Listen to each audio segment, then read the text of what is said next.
אהלן חברים, היום יש לנו פה באתר שתף.info סרטון מיוחד במינו, בלעדי לאתר של שתף.info. בסרטון הזה אנחנו נסביר לכם איך להחזיר את הצ'אט של הפייסבוק הישן וליהנות ממנו. כולכם בטח שמתם לב, ואני מאמין שרובכם התבאסו כמוני מהצ'אט של הפייסבוק החדש. הוא לא ממש נוח, לטעמי לפחות.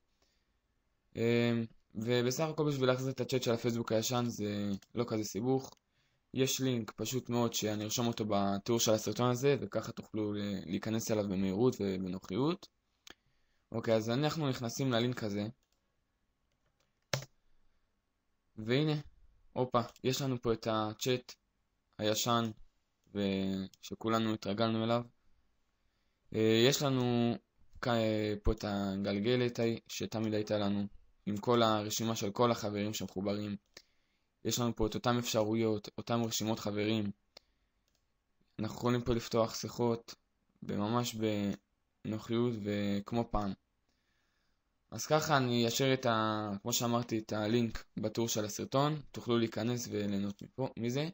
אתם מוזמנים להתעדכן באתר שלנו שתף.info בסרטונים הכי חמים שיש ברשת. אז האתר מתעדכן מדי יום.